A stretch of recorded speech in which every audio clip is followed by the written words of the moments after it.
Bueno, buenos días entonces, queridísima comunidad de la Universidad Nacional Abierta y a Distancia. Muchísimas gracias por haber aceptado la invitación de la universidad y muchas gracias a la universidad, esta universidad tan especial, tan famosa, de tanto impacto a nivel nacional y que ahora está mostrando en esta época la importancia de la educación virtual no presencial y las estrategias que está utilizando para llegar a sus estudiantes. Muchas gracias pues por considerar mi nombre para esta experiencia de compartir con ustedes, estudiantes, la conferencia Depresión y Suicidio, un llamado a la vida. Yo quiero centrarme en la última palabra del título de la conferencia, un llamado a la vida, porque es desde aquí que quiero centrar mi intervención.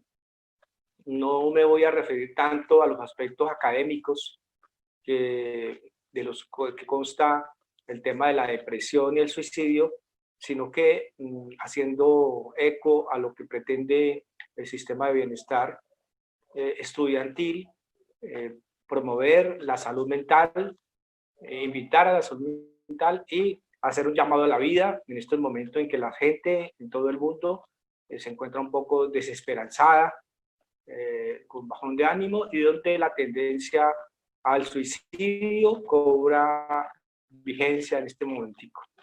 Vale la pena resaltar que la academia tenga en cuenta estos aspectos e invite a sus estudiantes no solamente a fortalecerse desde el punto de vista intelectual, sino que también que tenga unas fortalezas desde el punto de vista emocional y psicológico.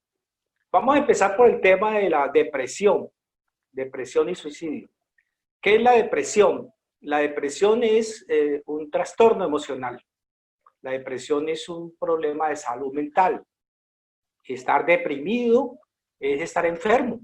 Lo que ocurre es que en Colombia y en los países latinoamericanos el tema de la salud mental no se considera con toda la importancia que debe tener.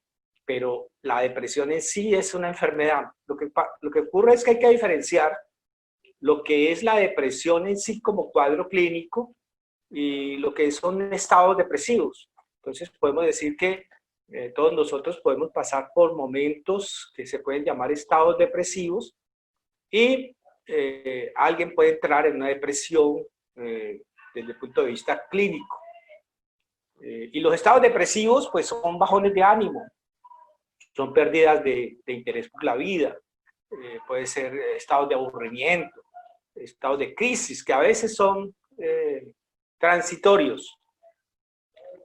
Pero en cambio la depresión clínica, voy a referirme un poco a eso, la depresión clínica sí es una patología, amerita un diagnóstico e incluso en algunos casos se necesita hospitalización y tratamiento farmacológico.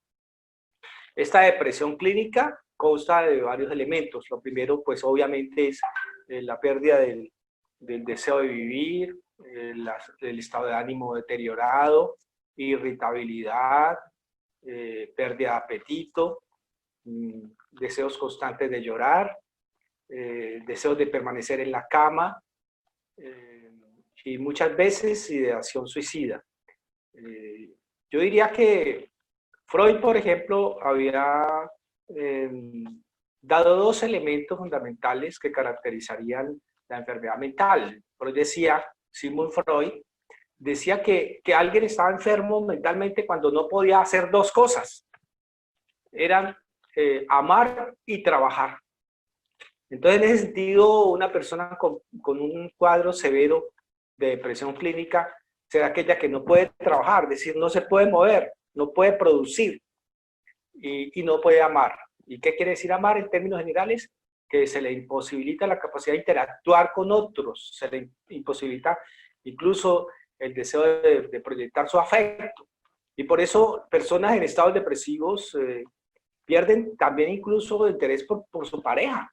Yo diría que en estos momentos de pandemia, de encierro, ha habido muchas crisis emocionales, muchas crisis de pareja. La pareja siente que el otro como que no lo quiere o no la quiere, precisamente por eso, porque la depresión tiene esa característica, es la pérdida del interés afectivo sexual. Bueno, pero entonces en el cuadro clínico de una persona que está en la cama realmente, que tiene un llanto constante, que tiene una pérdida de apetito, que tiene una pérdida de interés por su trabajo, por su familia, por su componente afectivo, esa persona necesita ser valorada por un especialista, que puede ser un psiquiatra o puede ser un psicólogo, para que determine si necesita hospitalización e incluso necesita medicamento. Esa es la depresión clínica. Sin embargo, existen momentos de depresión, momentos de aburrimiento, momentos de angustia, que nosotros, las personas, constantemente y comúnmente le llamamos depresión. Pero en realidad no son depresión, son estados, digamos, normales de la vida en las que se pierde un poco la energía, que se pierde la motivación y que nos sentimos un poco desmotivados.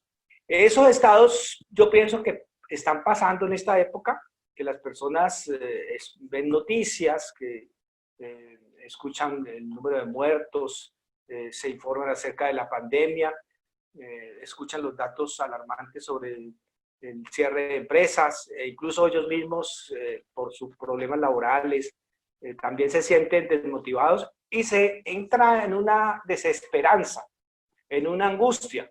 Este tipo de situaciones son situaciones que ciertamente son depresivas, pero no son un cuadro como tal de depresión.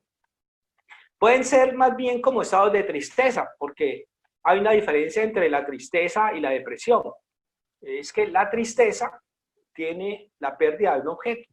O sea, una persona se puede poner triste porque pierde una relación sentimental, porque pierde su trabajo, porque se le ha muerto un familiar. Es decir, hay una pérdida de un objeto. En cambio, en la depresión clínica como tal, no hay una pérdida de un objeto. Y es lo curioso. Hay personas en estados depresivos clínicos que no tienen una pérdida. Nadie se le ha muerto, que no han roto con su pareja sentimental, que no tienen problemas laborales. Es decir, no hay un objeto por el cual se pueda decir que están tristes y sin embargo tienen una profunda tristeza que no saben de dónde viene. Mucha gente cree que no hay realmente depresión y creen que estas personas pueden salir con meros consejos o con charlas de motivación o con videos de tal o cual autor. No, esas personas ameritan un tratamiento médico precisamente por eso, porque hay una situación patológica interior. La depresión, generalmente se ha hablado de dos clases, la depresión endógena y la depresión exógena. La depresión endógena, como su nombre lo dice, tiene que ver con trastornos interiores. Endo es interior.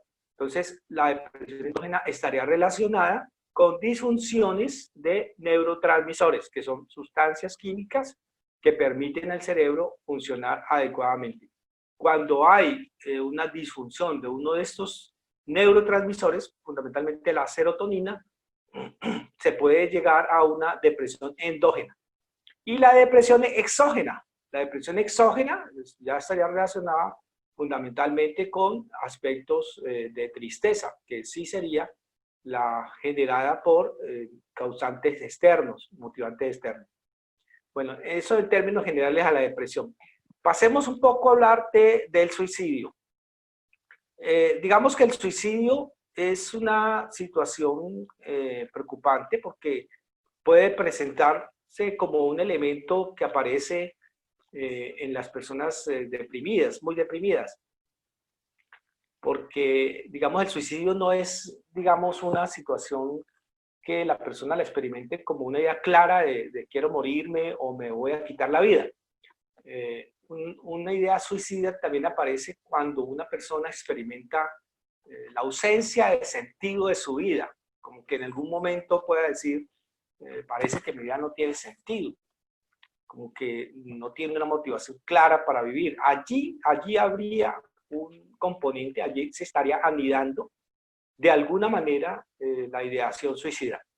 Algunas personas creen que hablar de suicidio, incluso como prevención atención puede ser muy negativo porque el solo hecho de plantearlo, el solo hecho de visibilizar el suicidio, sería como si se estuviera haciendo una apología del suicidio. Pues bueno, esa es una crítica válida. Sin embargo, la Organización Mundial de la Salud ha reservado el 10 de septiembre de cada año para que todos los Estados miembros hagan algún tipo de actividad que prevenga el suicidio. Entonces, yo pienso que los datos y lo que ha considerado la Organización Mundial de la Salud como la situación de suicidios en el mundo y toda esa problemática que ha generado preocupación, harían creer que se necesita espacios donde a la gente se le hable abiertamente del suicidio y se le invite a la vida. Por eso yo pienso que este encuentro de la Universidad Nacional Abierta a Distancia termina más bien en la última expresión, es decir, es un llamado a la vida, es decirle a todos los que estamos conectados hoy, todos y todas las personas que están conectados hoy con esta transmisión, de tener una esperanza de vida y de pensar siempre que la vida, en cualquier circunstancia que se dé, con todas las crisis, con todas las problemáticas que la gente experimente, siempre vale la pena de ser vivida. Es lo más importante que yo creo que se debe extractar de esta reunión. Que si bien estamos presentando una situación hoy, un panorama mundial en que la gente se encuentra muy desmotivada, se encuentra desesperanzada y se encuentra angustiada porque han sobrevenido hechos que no nos esperábamos, nadie esperaba un tipo de pandemia de esta que llevara a un confinamiento, que genera una crisis en lo económico, pues entonces es la oportunidad para ver que es un reto que plantea a todas las personas. Yo valoro la experiencia que tuvo el psiquiatra Viktor Frankl, un psiquiatra austriaco que estuvo en los campos de concentración nazi en Auschwitz y salió airoso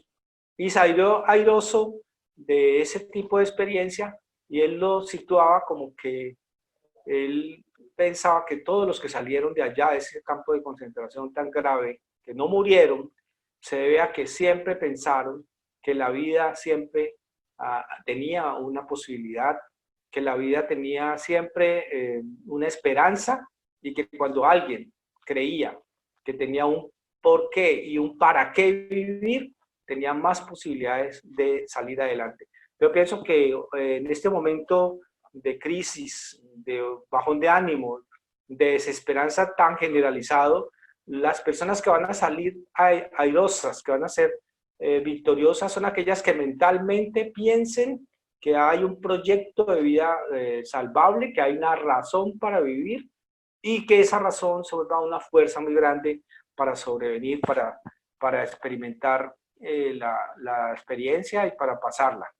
Bueno, vamos a hablar de algunos datos del tema del suicidio. Por ejemplo, que es probable que 1 millón de personas cometieran suicidio en el año 2000 a nivel mundial. Cada 40 segundos una persona comete suicidio en alguna parte del mundo. Cada 3 segundos una persona intenta morir. El suicidio está entre las 3 causas más frecuentes de muerte en personas jóvenes con edades de 15 a 35 años.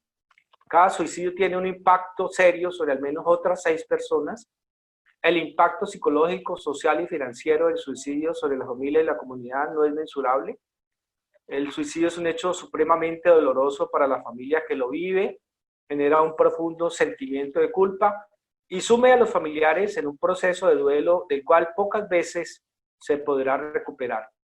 Las causas del suicidio son muchas y veamos las que señala la Organización Mundial de la Salud, como por ejemplo la ruptura de relaciones familiares, problemas jurídicos o laborales, la pobreza, el desempleo, la pérdida de seres queridos, una discusión y otro tipo de situaciones interiores intrapsíquicas, como por ejemplo trastornos mentales. Hay personas con una tendencia a la neurosis obsesiva y eso hace que tengan una proclividad a pensar en quitarse la vida.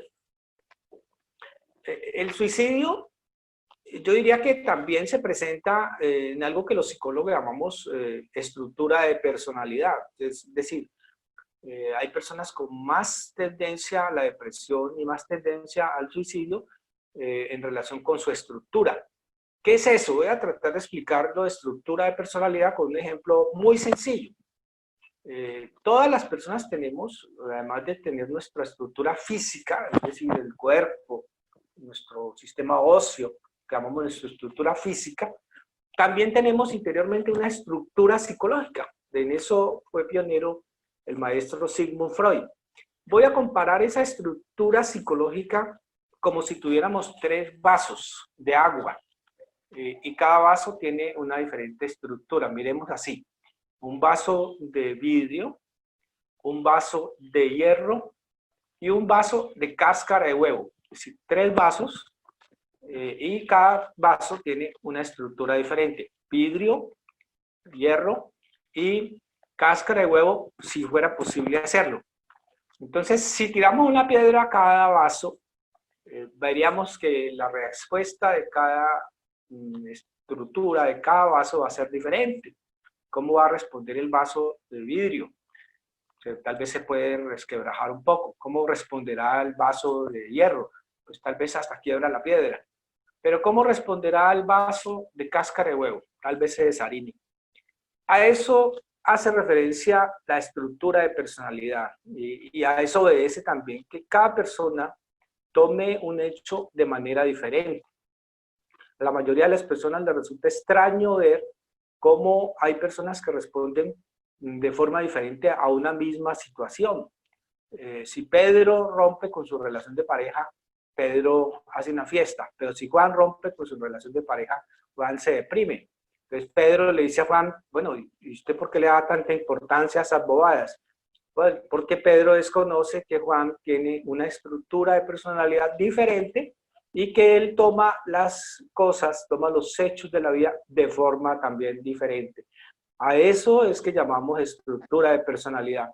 Entonces eso también genera la capacidad de respuesta que tenemos las personas a diferentes hechos y eso explicaría por qué existe la tendencia suicida. Hay personas que tienen una estructura de personalidad depresiva, es decir, que en general van a tener la tendencia a deprimirse con mayor probabilidad que otras y por tanto algunos tienen mayor tendencia a ideaciones suicidas o incluso a intentos de suicidio. Por eso es que vale la pena que cada uno de nosotros haga como una evaluación de cuál estructura tenemos. Si bien la estructura de personalidad no se puede cambiar, sí se puede manejar.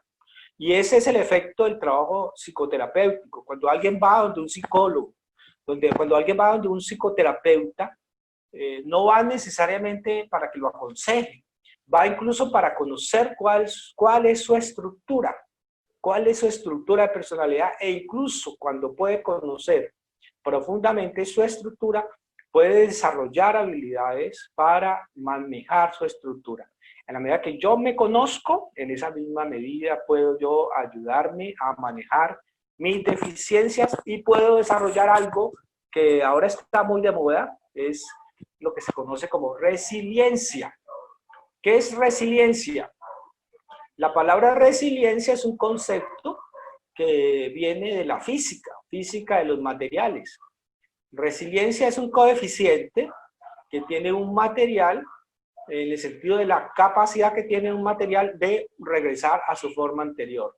Es decir, cada material, el hierro, el oro, el cobre, el bronce, tiene la capacidad de, después de un golpe, retornar a su estado anterior. De ahí lo hemos usado los psicólogos para decir que resiliencia también es la capacidad que tiene toda persona para recuperarse de un daño psicológico o recuperarse de una experiencia traumática o dolorosa. Entonces, resiliencia es esa habilidad, es esa capacidad de experimentar situaciones o incluso de ser fuerte frente a hechos supremamente difíciles, hechos que pongan a prueba nuestra capacidad. Yo pienso que hoy más que nunca en esta época que estamos viviendo de pandemia, de crisis en todo sentido, es donde podemos pensar en desarrollar esa capacidad que tenemos todos, pero que a veces no la hemos explorado, no la hemos analizado y no la hemos puesto en práctica. Tenemos una capacidad innata de enfrentar situaciones difíciles. Por eso a veces los retos, las circunstancias difíciles ayudan a descubrir capacidades ocultas. Hay personas que en estas situaciones difíciles pueden desarrollar capacidades creativas, pueden iniciar actos de emprendimiento, pueden buscar alternativas, pero todo eso es posible siempre que la persona tenga la esperanza de vida. Es muy importante que nadie pierda la esperanza, no podemos perder la esperanza. Cuando una persona continúa en su mente con esa esperanza, con ese pensamiento de que las cosas van a mejorar, de que tiene capacidad, de que todo es posible, su mente va a trabajar positivamente en encontrar las herramientas para sobreponerse a esas circunstancias difíciles. Es decir, va a desarrollar, va a fortalecer esa capacidad de resiliencia. Entonces yo pienso, lo primero que yo quiero, y por eso yo he aceptado el compartir con ustedes, estudiantes de la Universidad Nacional Abierta de Distancia, este tema, porque yo quiero es como llegar al corazón de ustedes y decirles, miren, hay esperanza, no perdamos la esperanza. Más ustedes que son estudiantes, ustedes que son de la academia, ustedes son un pilar incluso para muchas personas que están a su alrededor, sus familiares, sus vecinos. Ustedes pueden transmitir esperanza diciéndole a la gente que no, que todo es posible, que no estamos al fin del mundo, que no es el acabose, que son circunstancias y que esto, como todas las situaciones de la vida a nivel mundial, también pasará. Esto pasará. Bueno, muy bien. Entonces el tema del suicidio es un tema pues muy preocupante, no se puede soslayar porque de igual manera pasar por una situación depresiva también genera la probabilidad de que la gente tenga ideaciones suicidas y que en algunos casos incluso intente hacerlo. Existe una similitud entre la estructura suicida, que ahora les explicaba, y la estructura de la adicción. Las personas, yo llevo más de 25 años trabajando con adictos y con personas de ideación suicida y he encontrado unas similitudes. La primera similitud que yo les puedo compartir, además de la estructura, es que existe una incapacidad en las personas suicidas y adictas que se llama la baja tolerancia a la frustración. ¿Qué es eso? Suena un poco fuerte, impactante hablar de frustración, como frustrar, pero la verdad es que la tolerancia a la frustración es una habilidad para la vida que toda persona debe desarrollar. También se le llama la tolerancia a la negación. ¿Qué es eso? Es la capacidad que tiene una persona de aceptar la vida tal como es. En otras palabras, tolerancia a la frustración es la capacidad de aceptar que la vida te va a decir no. Aceptar que las cosas no salen como yo quiero. Que si voy en mi carro por la calle, no necesariamente el semáforo tiene que estar siempre en verde, que el semáforo va a estar en rojo y que yo tengo que aceptar que debo parar. Que si voy a un banco hay una fila larga y corta, si me toca la larga, tengo que aceptar. Que si hay una ruptura sentimental, que si la persona dijo, no sigo más contigo, tengo que aceptar. Es decir, que todo no lo puedo controlar y que mi respuesta no puede ser una respuesta de deterioro emocional, ni mucho menos a intentar acabar con mi vida o tener conductas autodestructivas, como por ejemplo consumo de sustancias alcohólicas o sustancias psicotrópicas. Tolerancia a la frustración es poder aceptar la realidad tal como es.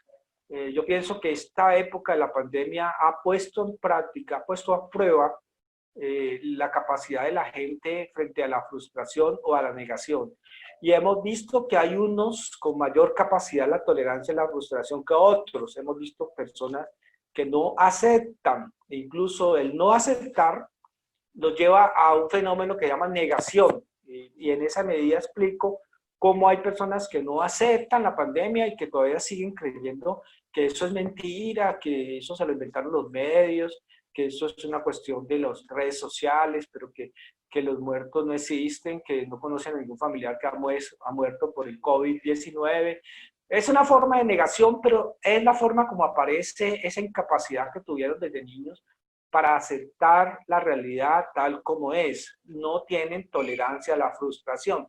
Entonces yo pienso que también es importante revisar en cada uno de nosotros si tenemos esa capacidad de aceptar la vida tal como es o si nos estamos resistiendo todavía. Una de las cosas que más hace sufrir a una persona es el resistirse a las cosas, es no aceptar la muerte de un familiar, no aceptar que ya se fue, que sus días en este mundo se le acabaron, es no aceptar, por ejemplo, que su compañero sentimental tiene otra forma de pensar, otras emociones, otro proyecto de vida y que te ha dicho, ya me voy, ya no soy feliz a tu lado, quiero hacer mi vida. Es aceptar eso, aceptar que todo no está bajo nuestro control y que hay hechos que se nos escapan a nuestro manejo. Entonces, esa capacidad de aceptar la realidad también permite un manejo de la salud mental, maneja y permite algo que en las terapias, en las terapéuticas para personas con problemas de adicción, se llama adquirir la serenidad, es el control de nosotros mismos, pero en el fondo es ver la vida como es y no como nosotros queremos. Entonces, un punto importante, yo me he detenido bastante en ello, es la tolerancia a la frustración como elemento que caracteriza, porque hemos visto muchos casos de personas suicidas, incluso de adolescentes que se han suicidado y uno pensaría cosas supremamente baladíes, como por ejemplo la pérdida de un celular. Reconocemos el caso de un adolescente que su madre le quitó su celular y por eso se suicidó, es decir, no aceptó, no pudo tolerar que las cosas no salieran como quería. Por eso yo pienso que en las conferencias, en las charlas que se dan padres de niños jóvenes, de niños muy pequeños, es el de desarrollar, ayudar a los niños a construir este elemento tan importante de ver la vida tal como es, de que todo no puede ser como ellos quieren, sino que en algunos momentos va a aparecer el no y que ese no también tiene que ser integrado a la forma de vida. Es decir, que no necesariamente tienen que reaccionar con violencia o con rechazo, sino aceptar la realidad. En un mundo consumista que incita al materialismo, los jóvenes sin recursos probablemente podrán sentirse aislados y excluidos por su baja capacidad de adquirir los bienes que el mercado cibernético les presenta, y ello puede generar un vacío y soledad, constituyéndose en ausencia de sentido de vida. Se asimila con alienación. La Organización Mundial de la Salud contempla como actor protector de la vida espiritual. Miren, me detengo a cómo la Organización Mundial de la Salud, que es un organismo de salud, un organismo fundamentalmente centrado en lo científico, valora y recomienda la vida espiritual como un factor protector para el intento, la ideación suicida. Porque es que precisamente un factor de riesgo está en todo el consumismo, que es efecto del capitalismo, y la necesidad que se ha creado en tantas personas de adquirir bienes materiales como una relación entre el bienestar. Es decir, mucha gente cree que ser feliz es tener bienes materiales, y cuando no tiene capacidad de adquirir esos bienes materiales, entra en un estado de depresión y de frustración que lo puede sumir en muchos casos en ideación suicida.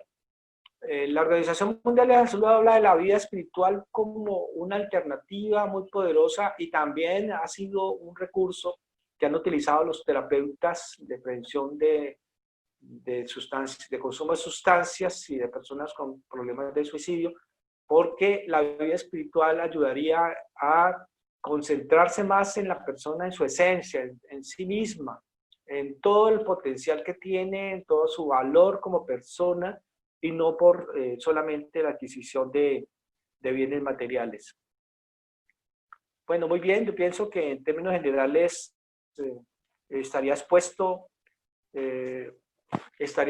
ya lo que es la depresión y el tema del suicidio. Yo quisiera complementar esta exposición, en la cual yo quiero resaltar mucho más la prevención, ya que así lo ha querido la Universidad Nacional Abierta de Distancia, que hagamos un llamado a la vida hoy, que le digamos a nuestros estudiantes en todo Colombia y fuera de Colombia que hoy es posible la vida, que con mayor razón hoy la sociedad necesita que todos nosotros tengamos en nuestra mente la esperanza, que nunca hay razón para perder la esperanza, que reivindiquemos, digamos, la posibilidad de sentir como nosotros somos, como seres humanos, llegar a estados de crisis emocional, a sentirnos un poco tristes, un poco abatidos, que reivindiquemos ese derecho y que sin embargo allí mismo podamos encontrar la fuerza que nos da el ser personas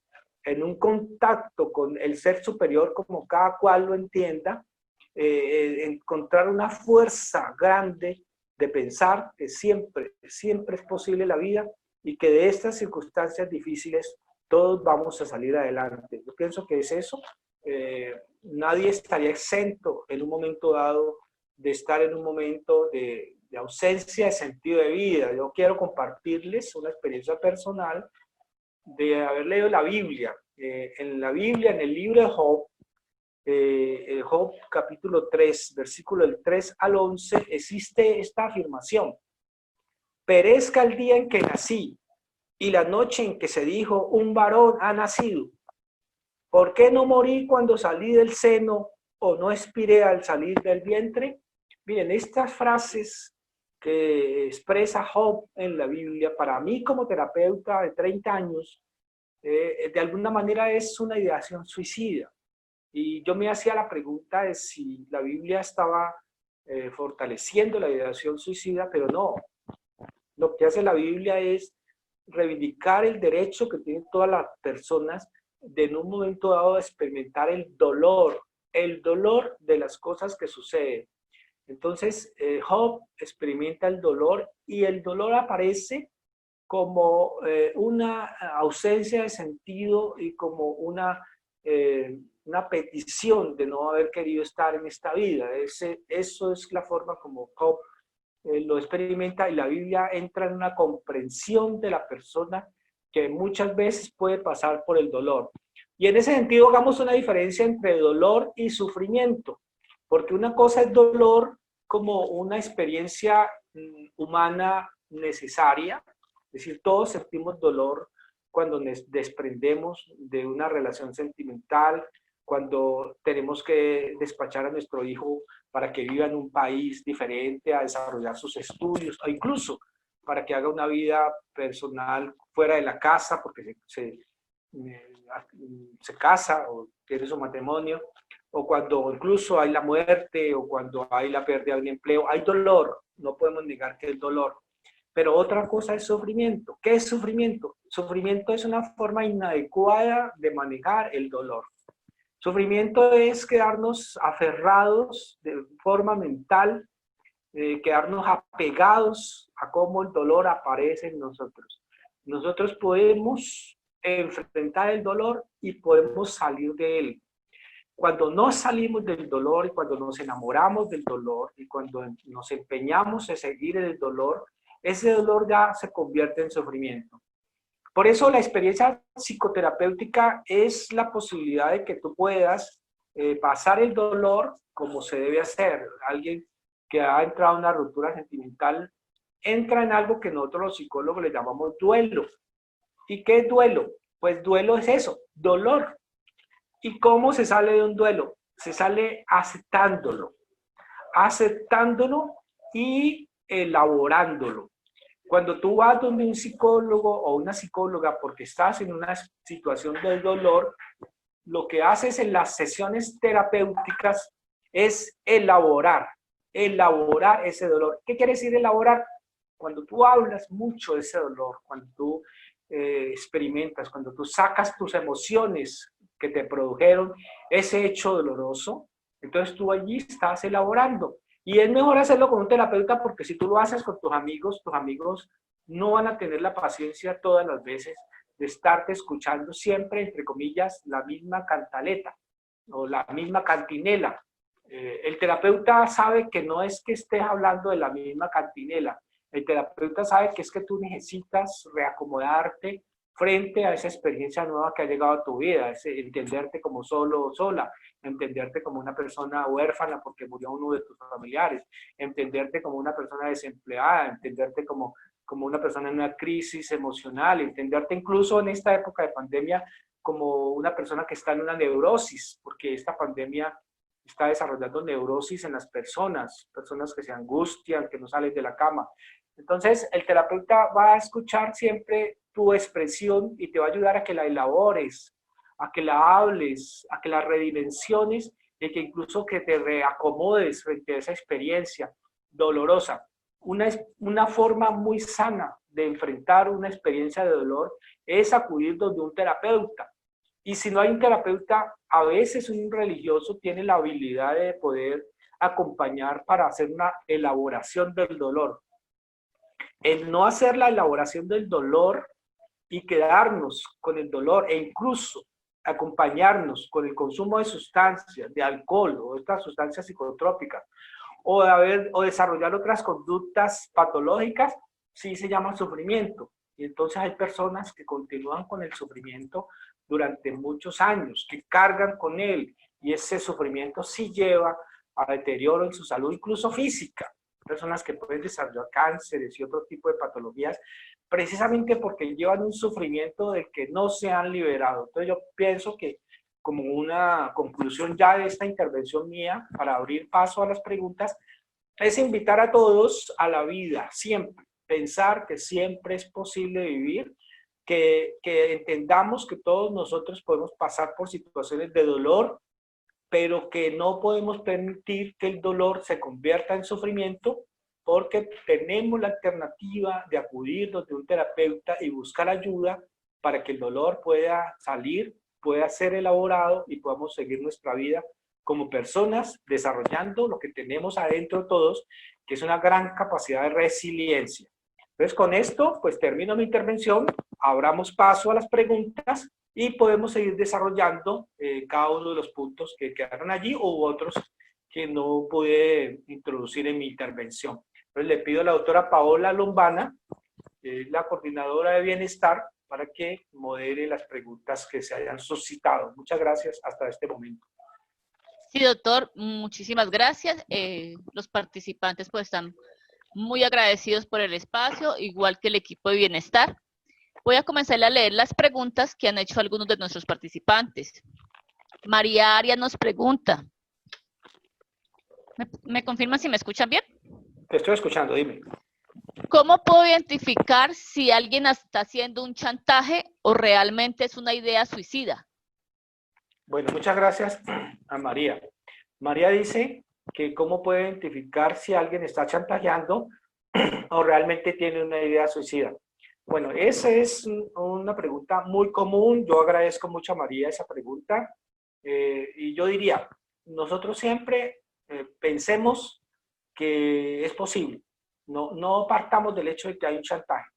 Escuchemos, miremos, evaluemos, porque no se puede negar que hay situaciones que los adolescentes utilizan el chantaje, pero la mayoría de las veces, y está demostrado, que las personas suicidas se comienzan a despedir, se despiden, se ha demostrado eso, y que muchas veces no quieren hacerlo, como a veces no son responsables de la depresión por la que pasan, y por esa razón muchas veces lo expresan.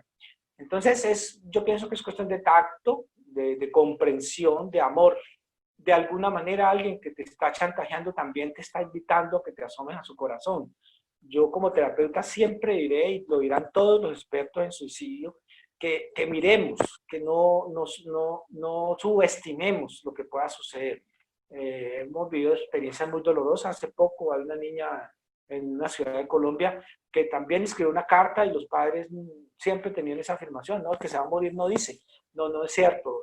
Miremos, exploremos, tengamos prudencia, que sea el amor siempre que esté motivándonos a nosotros, que si bien es un chantaje, también es una invitación a acercarse, es una invitación a cambiar de actitud, es una invitación a cambiar la forma de relacionarnos. Algo está pasando con la persona que nos intenta chantajear y entonces revisémoslo como esa actitud de búsqueda de otra mirada de los hechos, de la realidad. Muchas gracias. Hasta ahí siga usted, Paula. Bueno, nos pregunta Jaime desde Fusagasugá, ¿qué tantos estudios existen sobre atención oportuna y pertinente en atención psicológica a personas con depresión?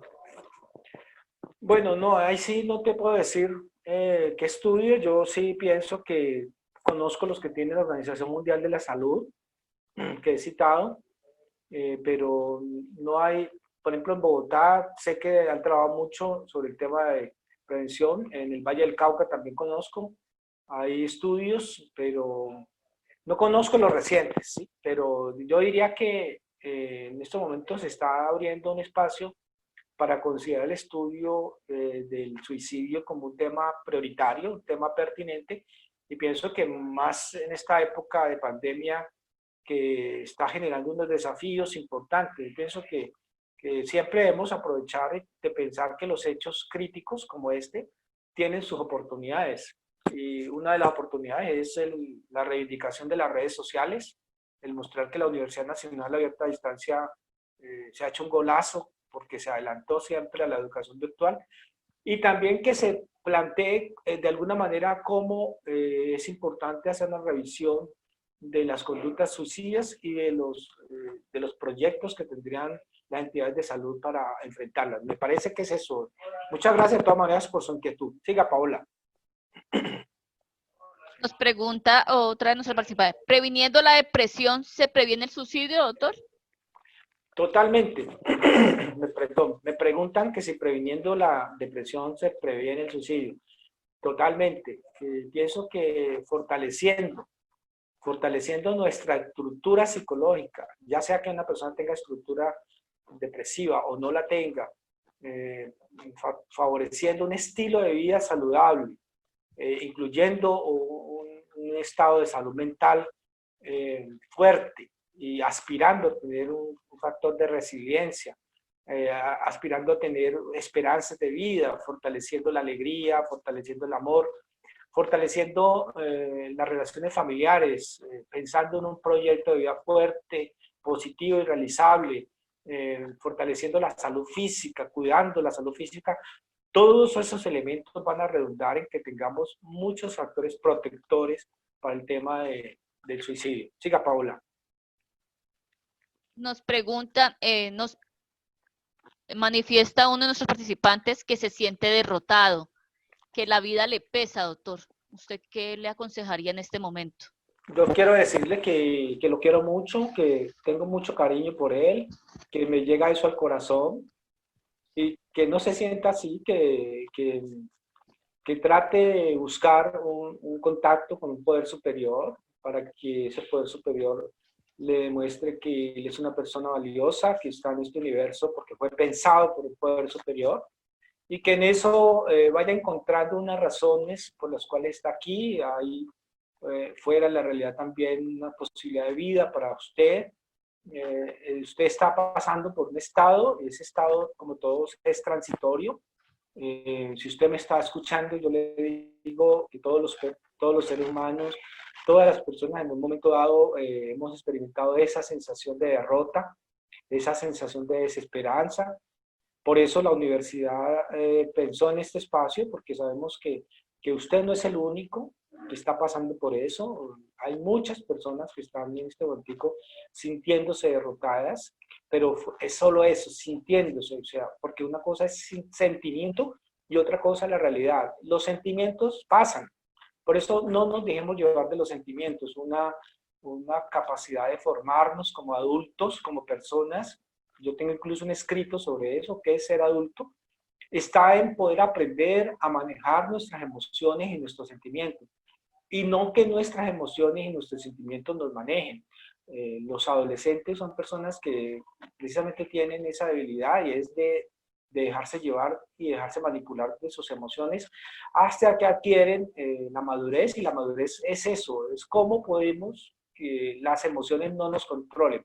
Entonces, pues yo le digo, le insisto en eso, usted está pasando por una emoción, por un sentimiento de derrota, y eso es solo una emoción, dígaselo a su mente, es una emoción.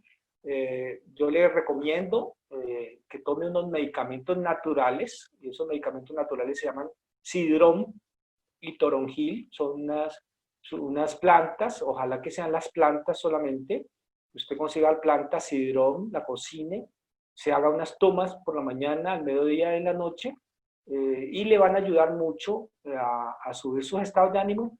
Es muy útil porque no genera efectos secundarios debido a que no es un fármaco como tal, pero sí es una sustancia química que va a ayudarle a que esos neurotransmisores estén a favor suyo. Entonces, le agradezco mucho que usted comparta con nosotros ese sentimiento, que es un sentimiento muy generalizado, pero que usted va a salir de él. Siga, Paola.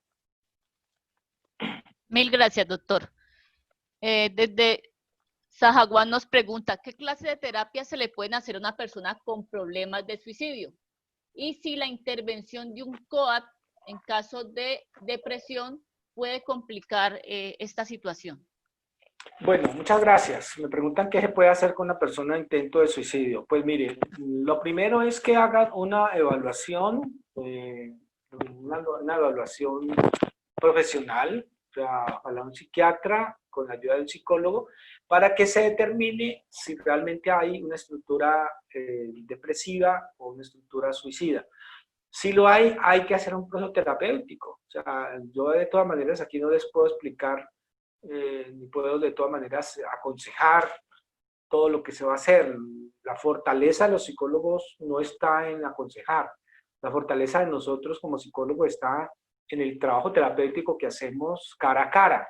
Si yo tengo una persona cara a cara, yo sí le puedo decir unos ejercicios que va a hacer mirándome. El solo hecho de facilitarle la expresión de las emociones va a ser también un proceso terapéutico. El hacer una revisión de su historia de vida también va a ser terapéutico. El hacer otros ejercicios también será terapéutico. Por lo tanto, lo que necesitamos es que usted, que me hace esa pregunta, se tome en serio el estado de salud mental de su familiar, que se tome en serio un trabajo terapéutico, que vaya donde un terapeuta. Hoy los terapeutas están haciendo trabajo virtual, online, porque las circunstancias así lo requieren. Entonces, háganlo de forma prioritaria, hágalo urgentemente, tómese en serio esa situación y haga una evaluación profesional. Usted me menciona un coach. Yo con todo cariño y con respeto a todos los que manejan este tema, no lo manejo, no estoy de acuerdo. Muchas personas que desarrollan esta actividad que se llama coach no tienen una preparación clínica, psicoterapéutica.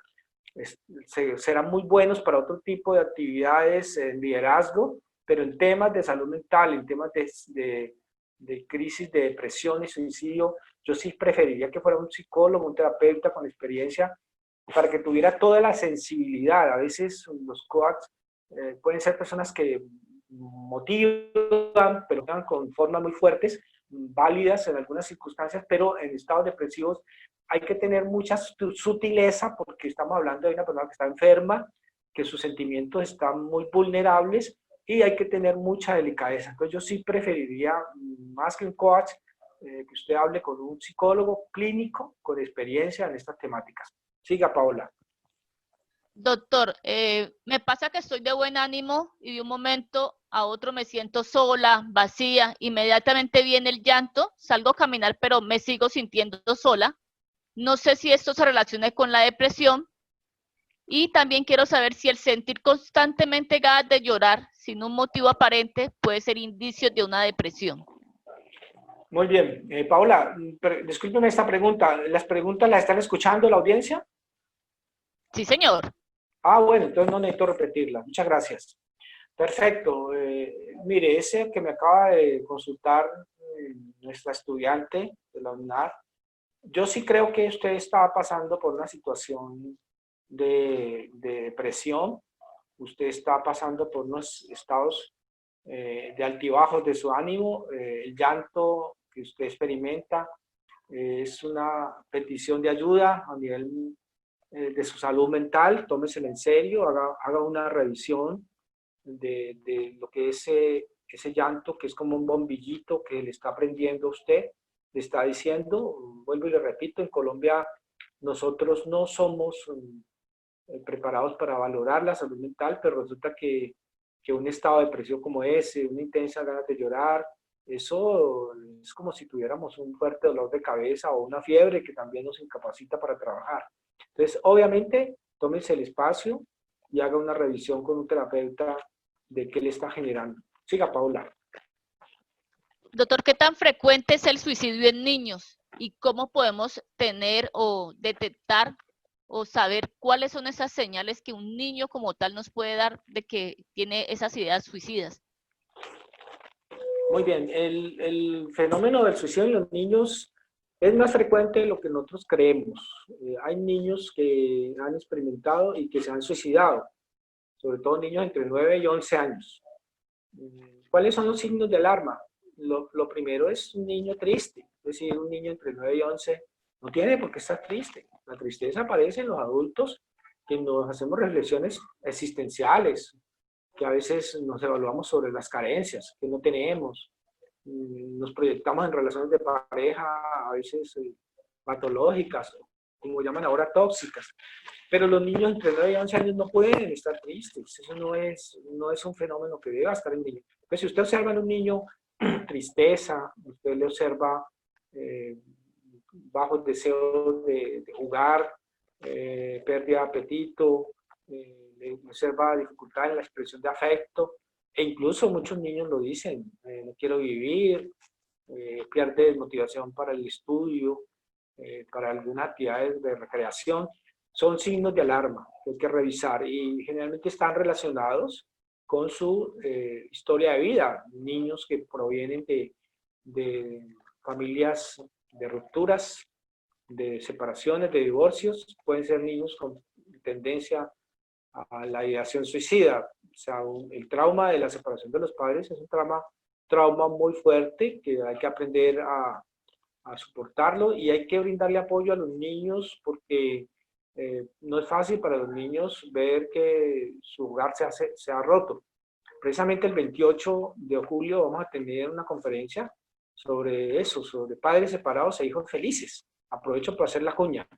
Vamos a tener una conferencia sobre el tema porque es una situación que si no se maneja adecuadamente puede generar problemática en la misma familia, en la misma pareja que se ha disuelto, como en los niños. Entonces sí es importante la pregunta de nuestro estudiante, en que sí se presenta y que esos son los signos de alarma que debemos estar siempre pendientes. Siga, Paula. Nos preguntan, ¿cuáles son los factores de riesgo asociados con la conducta suicida en la adolescencia? Muchas gracias. Los factores de riesgo asociados son, por ejemplo,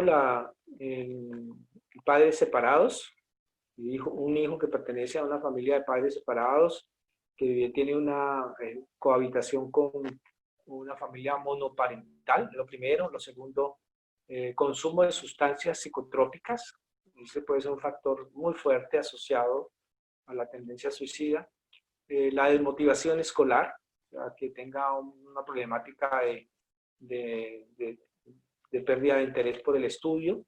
La desmotivación frente a actividades deportivas, porque el deporte y el desarrollar una actividad deportiva ayuda también a fortalecer factores físicos, ayuda a tener una capacidad de resiliencia, y el abandono de proyectos personales o colectivos, familiares, son factores de riesgo que permiten que los padres puedan adelantarse a los hechos.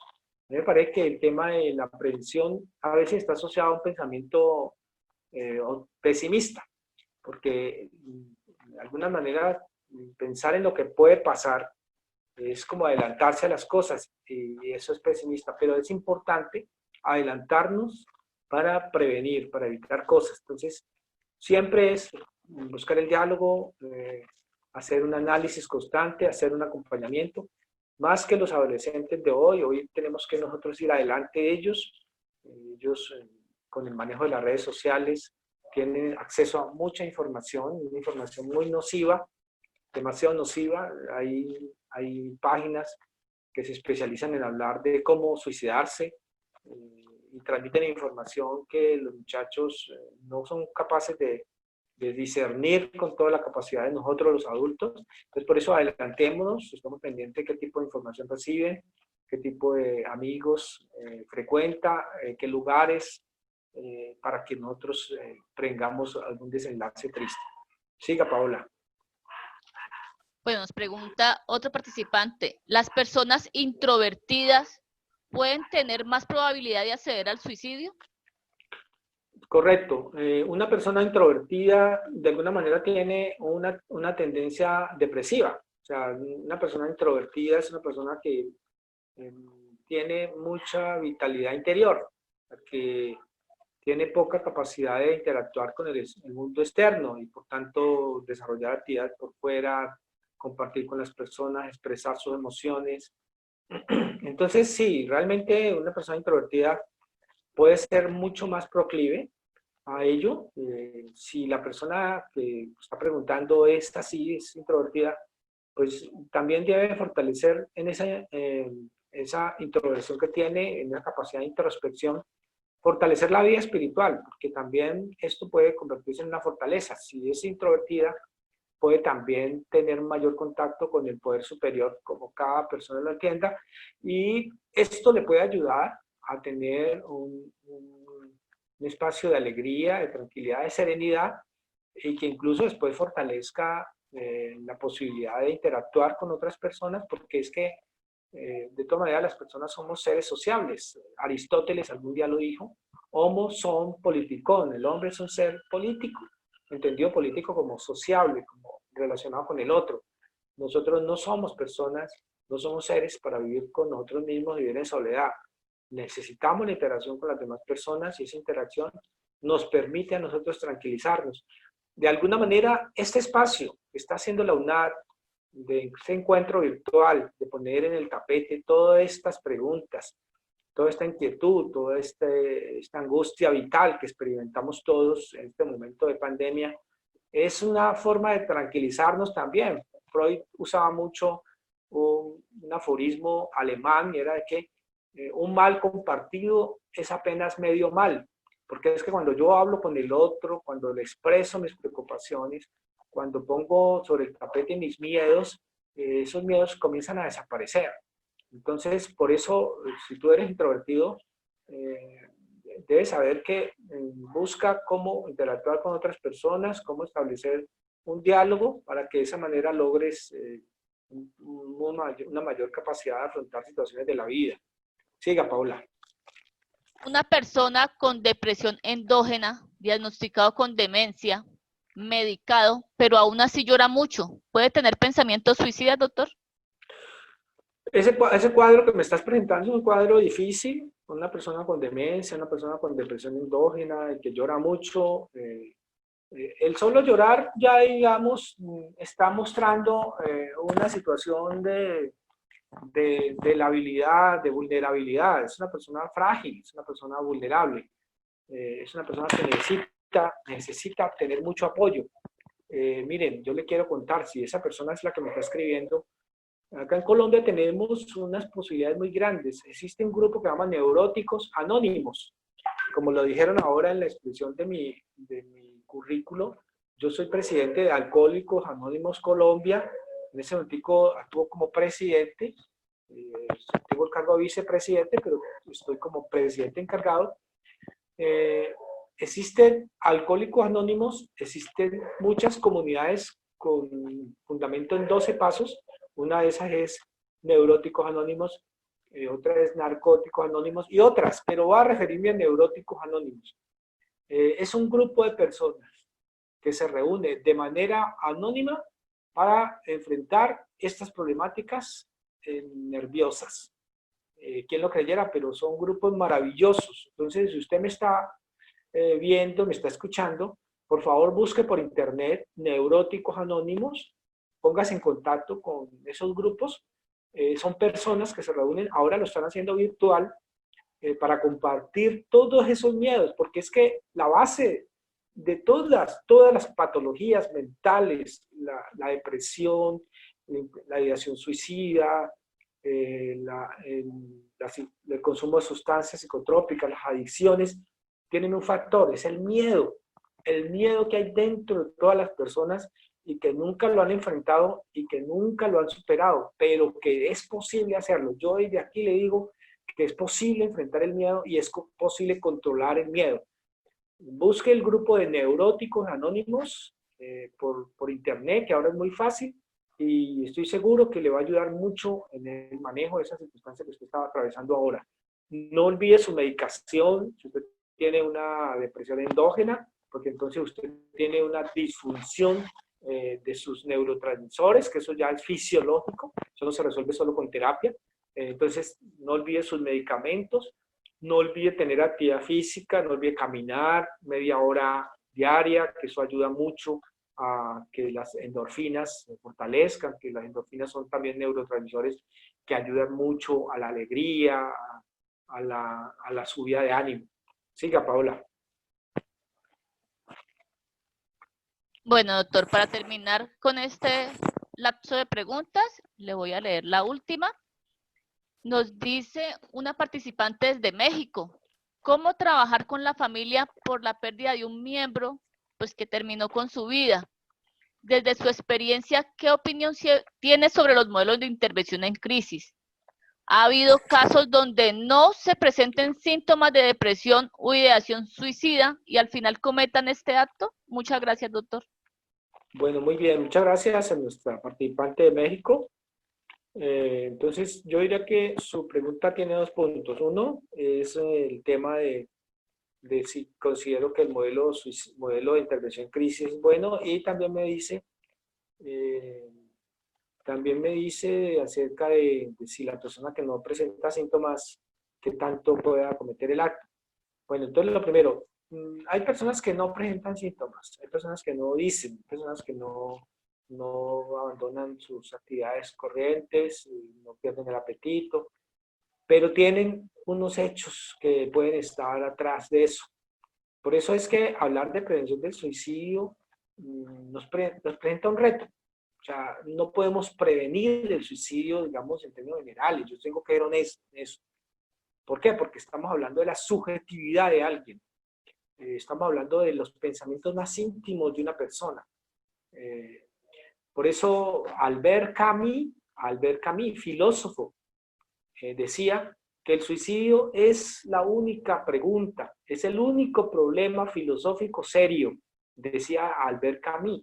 ¿Por qué? Porque el suicidio desafía cualquier tipo de pensamiento racional, que una persona, ella misma, sea capaz de decidir si sigue o no sigue viviendo, es una prueba de la libertad humana. Incluso para los filósofos existencialistas, el suicidio es lo más hermoso que nos diferencia a nosotros de los animales. ¿Y por qué digo hermoso?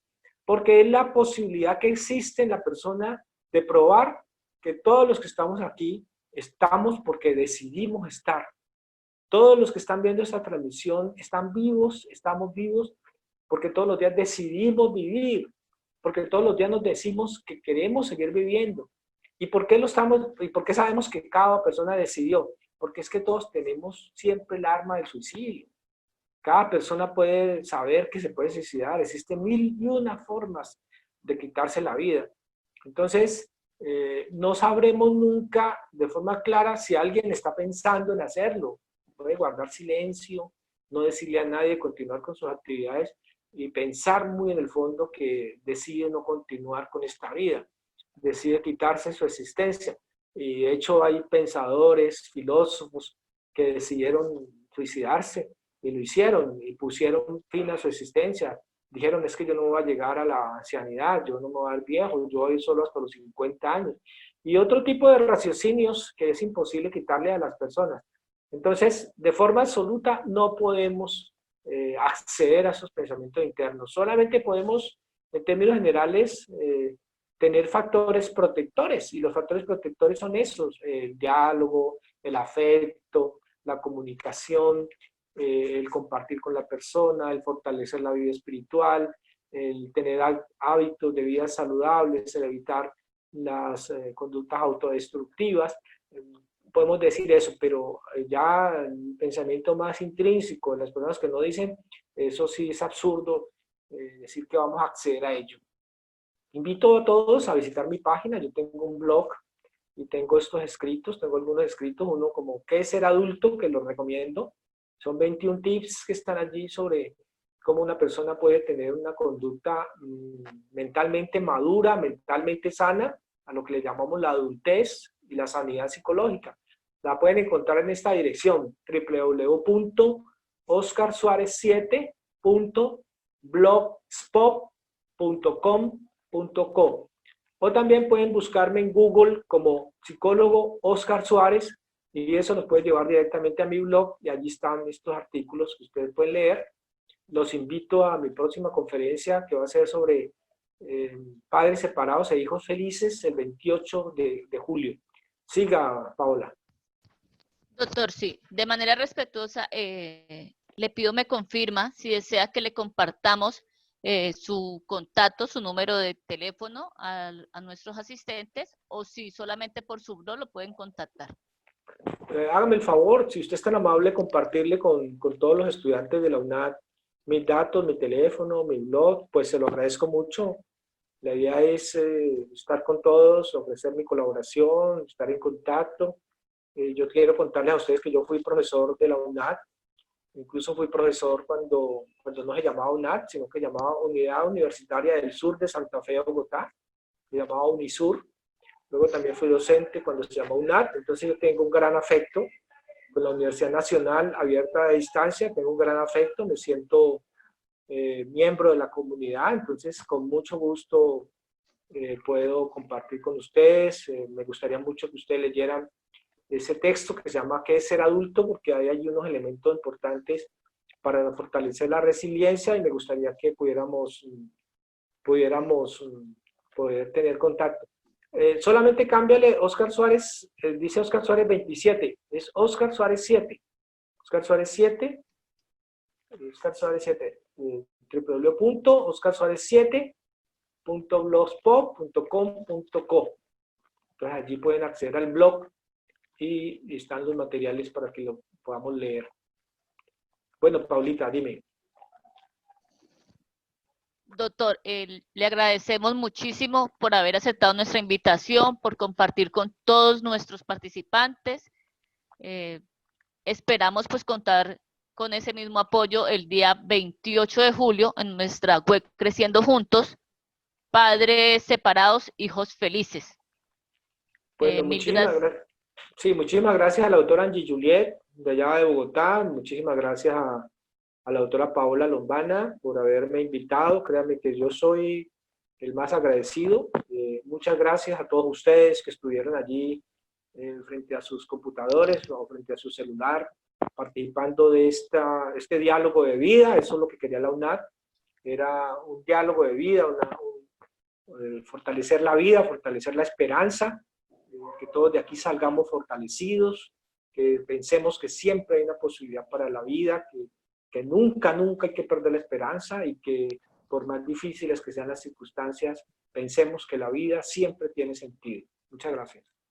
Mil gracias, doctor. En este momento le doy la palabra a la doctora María del Pilar, líder de la línea y de atención psicológica, unas palabras y ella despide nuestra conferencia. Mil gracias, doctor, y a todos los participantes. Muy bien. Muchas gracias, doctor, por su conferencia realmente interesante, realmente un llamado a la vida, como lo titula usted. Es un mensaje a pensar en la prevención y en la promoción de la salud mental, que es tan importante, ¿sí? Yo creo que en este momento y en las circunstancias que estamos pasando Colombia y el mundo, es fundamental este mensaje, porque siento que estamos en un momento de riesgo psicosocial y es importante, como lo estaba leyendo Paola ahorita en las intervenciones, quedé preocupada con las mismas preguntas y con las intervenciones en el chat. Por lo que hoy quiero recordarles que la Universidad Nacional Abierta y a Distancia tiene un proyecto que se llama Telepsicología, en el cual se brinda acompañamiento psicológico a todos los integrantes de la comunidad unadista. En este momento somos 8 psicólogas al frente del proyecto, una por zona, que brinda acompañamiento y asesoría individual de acuerdo a las temáticas que ustedes consideren tratar.